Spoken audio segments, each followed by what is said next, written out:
Thank you talaga. No worries. Wala yun. Pero alam mo, sana mas natulungan kita nung nagsasuffer ka sa mami mo eh. Pero ikaw, kumusta ka na? Okay naman. Pero hindi ko pa rin talaga kasi makalimutan yung mga ginawa sa akin ni Mami eh. Tsaka mas iniisip ko ngayon si Nanay kasi nalaman niya na magkapatid pala sila ni Mami.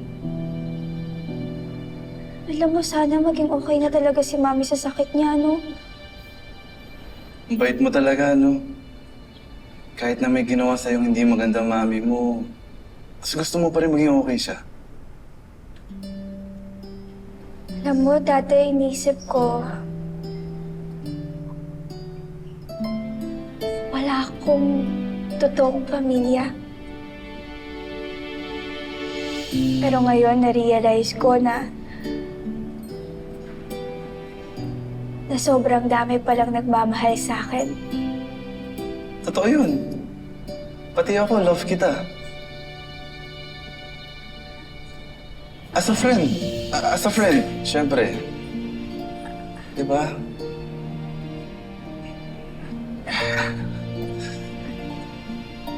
Zane, thank you talaga.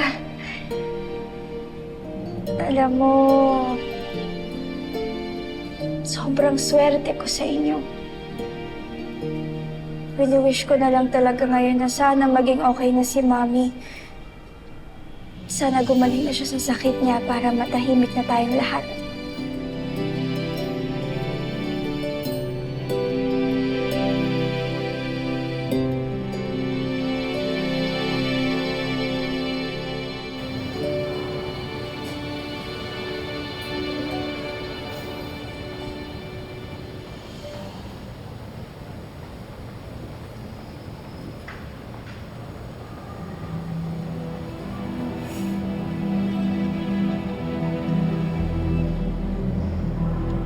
Ano?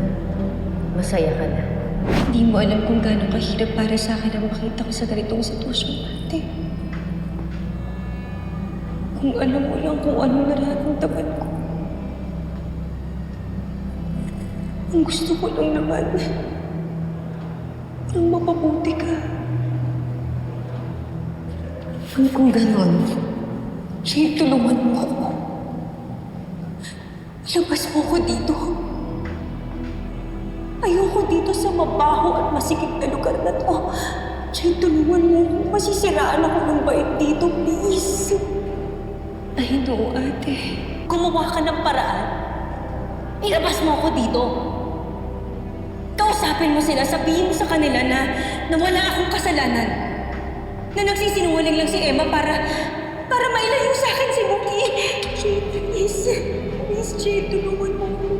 ate, gawin na lang natin yung tamang proseso. Sigurado naman ako na hindi ka magtatagal dito. Paglabas mo, ate, ipagagamot ka na.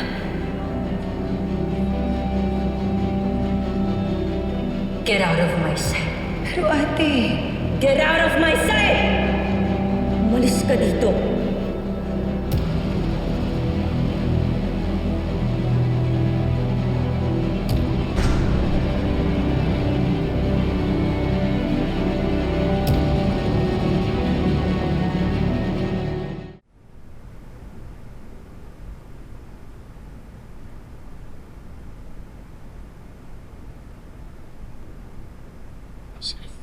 Si Muki. Si Muki, sumama siya kina Wiro. Natingnan na rin siya ng psychiatrist. Matapang ang anak natin. Pinipilit niya magpakatatag kahit ang dami niyang hirap na pinagdaanan kay Olive. Sana lang hindi magka-trauma ang anak natin.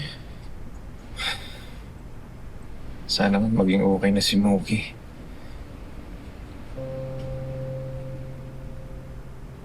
Pero ikaw, Emma, alam ko malaking naging epekto sa'yo nang nalaman ng kapatid mo si Oli.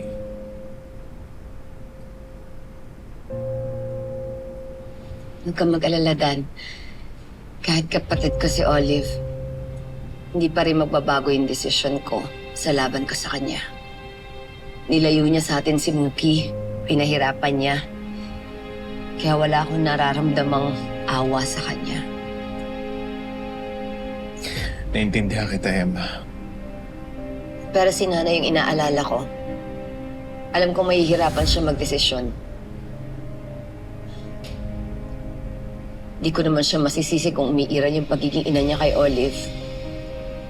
Pero sana maisip din niya na anak niya ako.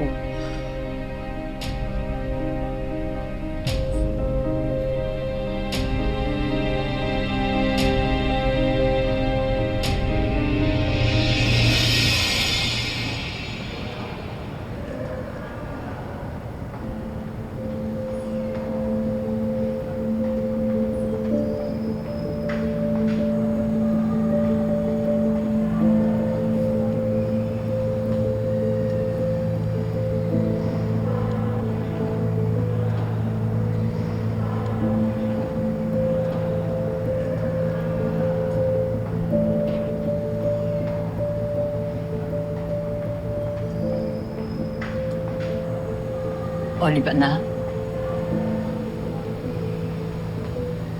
Huwag kang mawawala ng pag-asa, ha?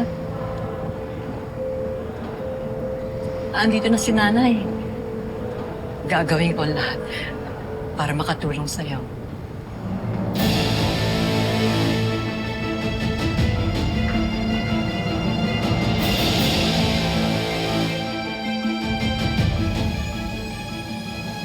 Huwag mo na ituloy yung kaso laban sa kapatid mo. Pwede na, para sa akin man lang. No! I have money. Lahat kaya kong bayaran. Alam na alam ko yung kaitiman ng pagkatao mo. Gagamitin mo si nanay para matakasan mo yung mga kasalanan mo. Mabulok ka dyan sa kulungan! Ipaalam ba sa inyo si Emma na pupunta niya si Olive? Oo, Danilo. Sana hindi niyo hinayaan. Baka gusto niya na makausap si Olive ng maayos. Maling mo, magkaayos sila. May naisip na kaming defense, Olive, para hindi ka makulong. What is it? Hindi ko kaya mawala sa Mookie. Olive! Sige! Sige! Subukan niyong lumapit! Masasabugin ko kung na babaeng to! Olive!